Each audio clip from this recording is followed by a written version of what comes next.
To call the meeting to order. And thank you.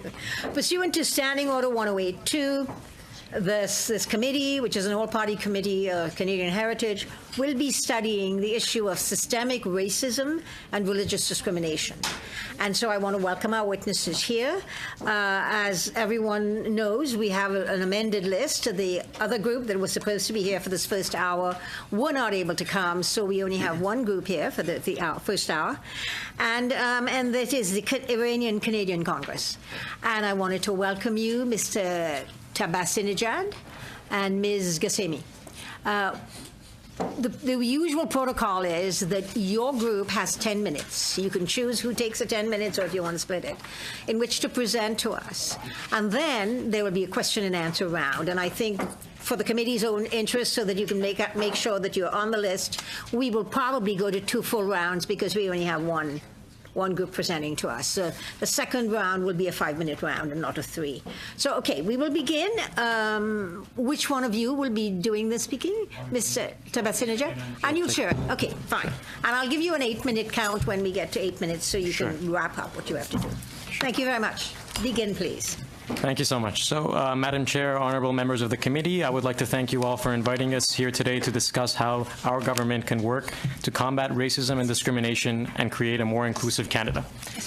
The Iranian-Canadian Congress, or ICC, is a grassroots, nonpartisan, non-religious community organization which seeks to safeguard and advance the interests of Canadians of Iranian descent, a population estimated at 300,000 nationwide. The ICC is the main advocacy organization for the Iranian-Canadian community, one of the fastest and largest and fastest growing immigrant communities in Canada, and this has been corroborated by the latest census data just released this week. Though Canada has been rightly recognized for its effectiveness in integrating minority communities, we believe that there's still much room for improvement. And hopefully this study will guide Canadians and our government in moving forward. Our organization recently completed a survey of more than 600 Iranian Canadians on the issue of racism and discrimination, a survey which will inform much of our testimony here today. The results of this survey, in addition to individual reports we receive on a regular basis, show that Iranian Canadians are subjected to a significant degree of racism and discrimination. A majority of over 60% of our respondents in this survey expressed that they have experienced racism and discrimination in Canada. Employment discrimination, social discrimination, and discrimination by airline or airport security have been the 3 leading fields selected by respondents who have experienced racism or discrimination, with more than half of respondents reporting employment discrimination specifically. The respondents identified anti-Iranian sentiment, Islamophobia, and general xenophobia as the 3 main causes behind the actual racism and discrimination that they have experienced, with anti-Iranian sentiment leading with close to 50% of respondents asserting that they have experienced and specifically anti-Iranian sentiment. Finally, a significant majority of 77 of our respondents saw the policies and rhetoric directed against Iran on the international stage as a significant factor in the discrimination and racism that they feel in their daily lives in Canada. Obviously, these findings are extremely concerning for us and point to a need for action on behalf of government in close coordination with civil society. A recent report published by Statistics Canada shows that the group known as West Asians and Arabs, a group under which Canadians of Iranian heritage are included, experienced growing discrimination in Canada. Between 2013 and 2015, police reported crimes motivated by hatred of West Asian or Arab populations increased by 92%. Violent crimes targeting West Asian or Arab populations, which again include people of Iranian descent, increased 52% in 2015, the highest rise among all visible minority groups. Unfortunately, we have seen numerous examples of how those of Iranian background are specifically targeted for racial attacks. Recently in the United States, 2 Indian Americans were shot by a white supremacist in Kansas because they were perceived to be Iranians. In Canada, an Iranian PhD student at Western University was brutally attacked and told to go back to his country. And a couple of months ago, an Iranian-Canadian cab driver was verbally harassed by a customer who made explicit reference to his nationality. These are a few instances where individuals of Iranian heritage have been specifically targeted for racial violence in a manner which is unacceptable in a multicultural society. As I mentioned, our survey results show that the discrimination and racism that Iranian Canadians face not only has roots in Islamophobia and xenophobia, but also results from a specifically anti-Iranian sentiment which is informed by Iran's treatment on the international stage. Perhaps the most important instance of systematic discrimination affecting all Iranians, including Canadians of Iranian heritage today, is President Donald Trump's travel ban.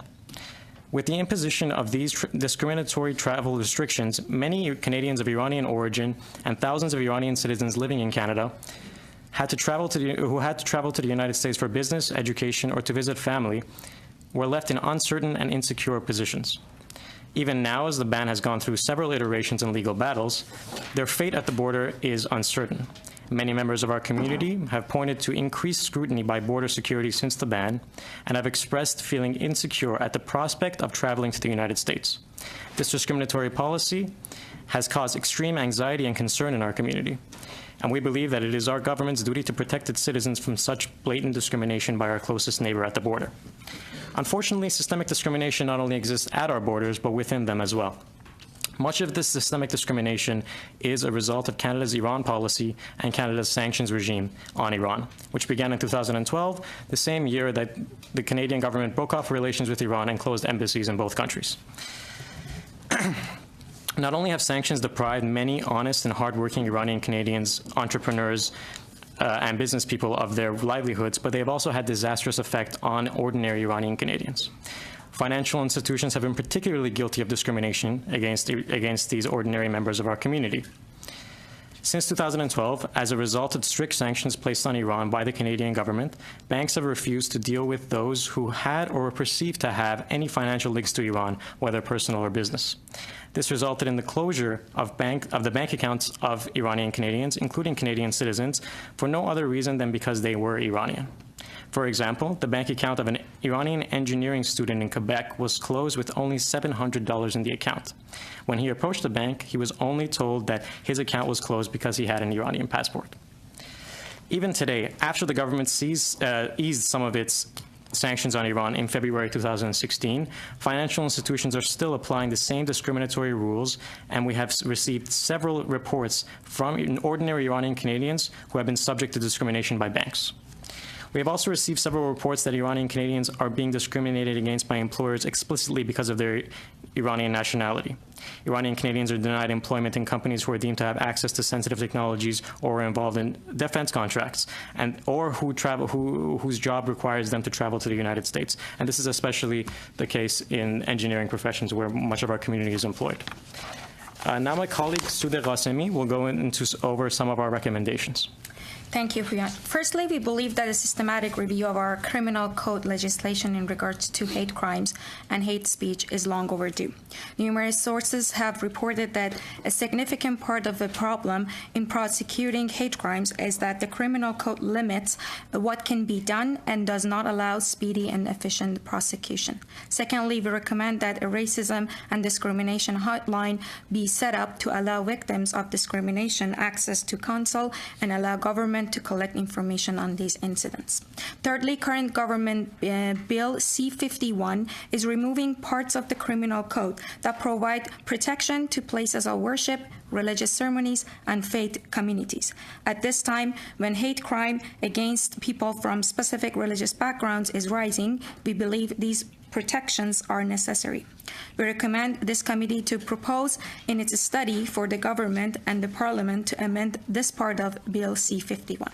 Fourthly, we recommend that the federal government increase the budget of Canadian heritage programs that support the initiatives of diverse community organizations dedicated to improving interfaith and intercultural understanding, and to target these programs at impacted groups. Because of the sizable population of Iranian Canadians and the significant number of new immigrants arriving from Iran, we also recommend that Statistics Canada to add an Iranian category in their visible minority section for accurate hate crime data. Finally, and most importantly, we believe that Canada should, in all foreign policy decisions and statements concerning a country, explicitly take into account the effect that such decisions will have on all Canadian individuals who come from or have ties with that country. The present lack of this awareness in our foreign policy circles has caused great harm to our community. As shown by both our examples and our survey findings, Iranian-Canadians suffer from sanctions and banking discrimination, a lack of an embassy through which they can access consular services, and the constant singling out of Iran in the rhetoric and policy of countries such as Canada. We must recognize that in an increasingly globalized world, Canada's action and words on the world stage are not limited to international relations, but also affect its citizens here at home. In fact, this is something we already recognize in regards to the treatment of certain countries on the world stage. We cannot single out a country for special negative treatment and expect that such singling out will not have negative repercussions for those who are connected or perceived as connected to that country. What we have shown in our presentation is that Iranian Canadians face serious discrimination, which must be addressed by our government. In our hope, it is our hope that the recommendations that we presented will not only allow our community to live peacefully and as equals in Canada, but help other communities do so as well.